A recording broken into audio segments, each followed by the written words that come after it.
Bem-vindos ao canal do Trouxa. Acabei de ler esse livro aqui do Descartes, ó, Discurso do Método. E esse vídeo vai ser uma introduçãozinha ao pensamento dele, né? Aquela famosa frase, penso, logo existo, está inserida nesse livro. E o que eu queria compartilhar com vocês? Ó, esse conceito, penso, logo existo, é um raciocínio a priori. E eu quero enfatizar com vocês a importância desse tipo de pensamento, cara. Porque o René Descartes, eu vi um monte de bosta que ele escreveu aqui, um monte de coisa que eu discordo. Porém, se você pensar o conceito, né, que ele desenvolveu e o contexto histórico que ele estava, ele ter conseguido fazer isso, o cara é um gênio, velho. Porque assim, é uma época que o pensamento estava indo para uma outra direção e ele trouxe algo novo, né? Ou pelo menos ele foi o primeiro a expor esse tipo de pensamento, né?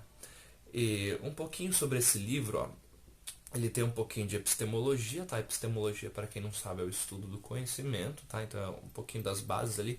E esse livro ele foi publicado mais ou menos assim para justificar a não publicação de um outro livro dele, que deixa eu só conferir o nome aqui. É O Mundo ou Tratado de Luz, é esse mesmo. Então, ó, ele teve alguns problemas ali na publicação desse livro, né? Eu já vou falar disso. Mas o que é interessante? A gente tem algumas maneiras de você buscar o conhecimento, né? Uma maneira é o a posteriori, que significa após a experiência, tá? Então ali você tem o fato ali, né? E aí você faz aquela experiência. O a posteriori é o conhecimento obtido após essa experiência. E a gente tem o a priori, que seria o anterior, antes da experiência, tá? Que é o que ele faz, ó. Ele estava ali pensando, ele falou, cara, eu vou duvidar de tudo. E se tudo que eu sei for uma mentira, for uma ilusão? Então imagina a ideia da Matrix, mano. O cara teve a ideia da Matrix lá no século 17, 1600 e pouco, velho. Imagina se a realidade, ou o que eu acho que é a realidade, for tipo um sonho, né? For uma ilusão. E aí ele teve a seguinte sacada, porra. Tudo pode ser uma ilusão, mas eu existo, cara, porque eu tô pensando. O fato de eu pensar prova que eu existo, porque é impossível eu pensar sem existir. Pá! Olha que louco. Então, assim, isso é um raciocínio a priori. Então, talvez ele esteja ali num sonho, numa simulação tipo Matrix, né? Ó, tudo é mentira, que todas essas sensações que eu tenho, essas experiências que eu tenho, é tudo simulação. Porém, o fato de eu ter a experiência em primeira pessoa, ou seja, ele já estava falando de consciência. O fato de eu ter experiência em primeira pessoa, eu ter essa dúvida, já prova que eu não sou uma simulação. Né? Essa dúvida, mesmo que ele acreditava na alma, né? Que a mente fosse como se fosse a alma, né? O dualista clássico, aí, o Descartes, né? Ou Descartes. Então, ele falou, o fato de eu existir, desculpa, o fato de eu pensar prova que eu existo. E olha que louco, um axioma é basicamente uma verdade autoevidente. É uma verdade que se você tentar provar que ela está errada, você acaba confirmando ela. Então, por exemplo, é impossível você provar para mim que você não existe. Porque para você provar, você já precisa existir. Para você fazer um argumento, você precisa existir. Então, olha que louco. Isso a gente pode... Parece que é meio inútil esse tipo de conhecimento, né? Porque ele é meio óbvio, mas não, não, não. É a partir daí que a gente estabelece algumas premissas para a gente desenvolver um raciocínio lógico, né? Então, olha que louco. É impossível a gente escolher existir. Você pode escolher continuar existindo. Você chama vou me matar ou não. Mas para você fazer uma escolha previamente, você precisa existir para fazer uma escolha. Ação humana. A ação humana é a utilização de meios para você alcançar um determinado fim. Não, não, não. Vou provar para você que a ação humana não é a utilização de meios para provar um fim. Pera aí. Você vai me provar, então você vai usar o seu corpo, um meio, para alcançar um fim, que é provar que eu estou errado. Você já está concordando com o axioma da ação humana. Pá! Olha que louco. Então, existem vários axiomas aí que a gente pode descobrir, né? E esse tipo de pensamento, ele é muito assim, tido como não científico ou descartado às vezes pela academia. Se a pessoa gosta muito ali do Hegel ou do Marx, por exemplo, né? Então eles são muito assim empiristas, né? Materialismo histórico dialético, então eles gostam, né, de focar na matéria, focar na experiência, né? dialético porque eles trabalham essas contradições aí. Então eles acabam rejeitando às vezes um pouco o raciocínio a priori. E o raciocínio a priori ele é extremamente importante porque a gente chega nesses axiomas e é uma ferramenta extremamente importante para a gente buscar a verdade, né? Você chega nesse axioma, então você fala, isso eu posso provar porque é lógico que está certo. Não existe a possibilidade daquilo estar errado, porque ao tentar provar que está errado, eu provo que está certo. Então, nesse sentido, o Descartes contribuiu muito, né, para o pensamento filosófico. O Kant também, né, ele desenvolveu... Eu li o Metafísica dos Costumes ali, e já está na lista aqui, né, tá separado ali.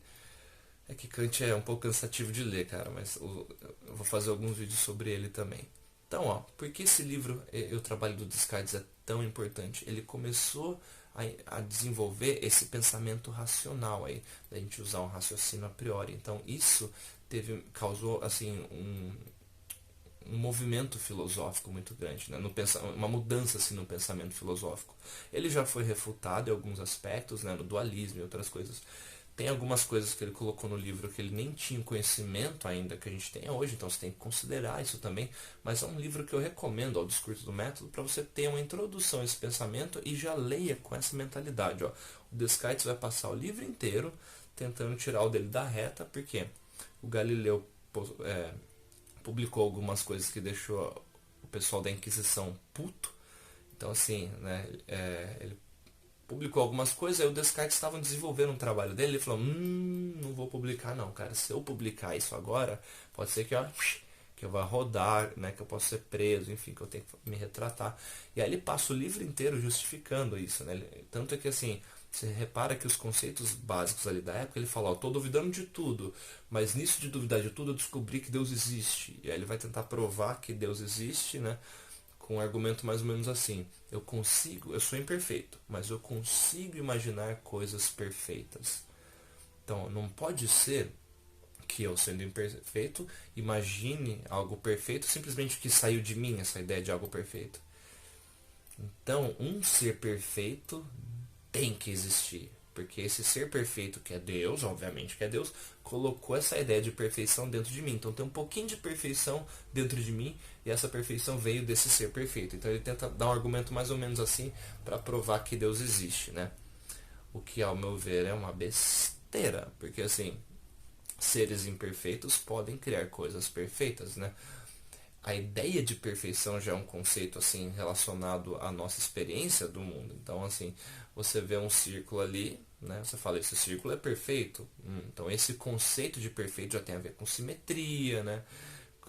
Com o jeito que a natureza funciona também. Então, assim, né?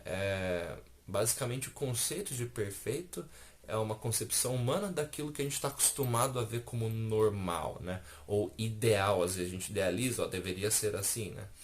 Então, assim, tem alguns problemas aí com esse raciocínio dele, né? O fato de você imaginar uma coisa não quer dizer que aquela coisa exista. Eu posso imaginar um monte de coisa misturando, né? E o próprio conceito de Deus aí na cabeça dele é um ser que não tem falhas, que necessariamente tem que existir para provar, né? Para provar não, para fazer que as outras coisas sejam possíveis. É quase um apelo à ignorância ou aquela falácia do Deus dos deuses, ou do Deus das lacunas ali, né? Eu não sei a resposta, então deve ser Deus. Então tem alguns problemas, que eu não quero me estender nesse ponto específico, mas o ponto é, ele passa o livro falando, ó, não necessariamente eu concordo ali com o que o Galileu falou, tá bom? E, ó, eu cheguei ao raciocínio que Deus existe, então assim, para meio que tirar o da reta dele o problema com a igreja, com a Inquisição, né?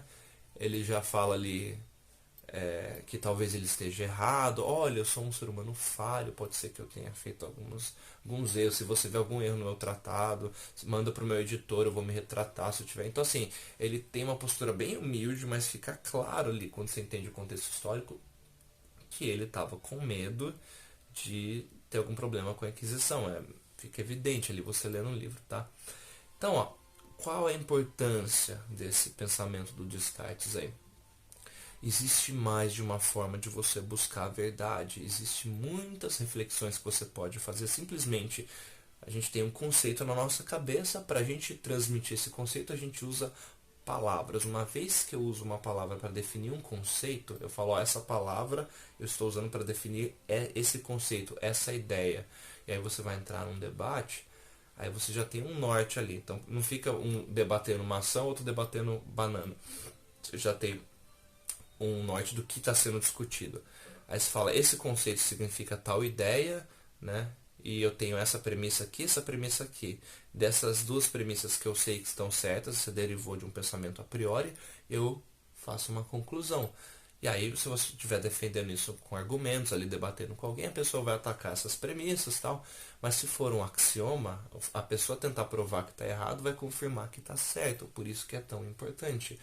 Na ciência, cara, não tem aquela arrogância de eu provei tal coisa é irrefutável. Não, o tempo todo os cientistas estão sendo refutados no sentido de eu achei que era isso, mas eu descobri isso aqui, ó. Então, assim, a ciência, por si só, ela é meio que ignorante no sentido de estar sempre buscando, né? Ela tem essa postura mais humilde. Quando você vai no a priori, se você tentar provar que um axioma está errado, você confirma ele. Então são maneiras distintas de você buscar o conhecimento. Você deve usar ambas se você quiser buscar, né? Você deve não, mas você pode, né?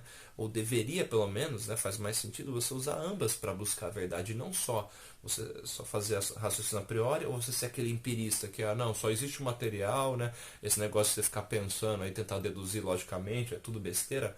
Não é. A gente consegue deduzir muitas coisas e buscar várias verdades através de raciocínios a priori. Nesse sentido, Descartes foi extremamente importante, tá bom? Se vocês tiverem vontade de estudar um pouquinho sobre epistemologia, ó, que é o que? O estudo do conhecimento, é legal você procurar artigos separados, né, vídeos separados, explicando o conceito básico, ontologia, né, o estudo do ser, da existência de algo, epistemologia, o estudo do conhecimento. Aí você vai estudar a epistemologia de autores diferentes. Então, o do Schopenhauer, se não me engano, é o mundo e representação. O do Kant é o Crítica da Razão Pura, e você tem também o Crítica da Razão Prática. O do Nietzsche, o primeiro que eu li, foi o Genealogia da Moral, se eu não me engano, tá? Então, assim, são vários autores. O que eu recomendo é que você compare eles, né? Não fica viciado só num tipo de autor. Você tem um livro excelente de epistemologia, que é o Ação Humana, do Mises, que é gigante, mas eu li só o comecinho dele, porque eu falei, não, vou ter que parar só para estudar esse livro quando eu começar ele, né? Então, assim, são vários autores, né? Compara aí e aí você vai desenvolvendo seu pensamento em cima disso, tá bom? E ó, tenta separar, gente, o contexto histórico que uma obra foi criada, né? Que eu percebo que tem vários autores que às vezes eles são super inteligentes, assim, mas o cara às vezes é conivente com escravidão. Falo, como que esse cara não criticou a escravidão? Era o tempo que ele escreveu aquilo. Como que esse cara não tinha uma postura agnóstica ou ateu? Ele não era ateu, por exemplo. Era a época que ele escreveu. São vários autores. O Descartes, esse livro aqui, é um ótimo exemplo disso, cara. Então, assim, eu nem sei se ele acreditava, né, que Deus existia, mas ele fez questão de colocar aquela ali que parece meio que um salto lógico, né? Mas é justamente porque, dependendo das ideias que ele publicasse, ele poderia ter problemas, tá? Então, por esse vídeo é isso aqui. Recomendo esse livro, tá bom? E não, antes do beijinho é o seguinte, gostou do vídeo, deixa o seu like, compartilhe o vídeo aí, se inscreva no canal, tá? Me ajuda esse canal a crescer. Se você quiser contribuir financeiramente com o canal, os links de Patreon, Apoia-se e PayPal estão aqui na descrição. Beijo do trouxa.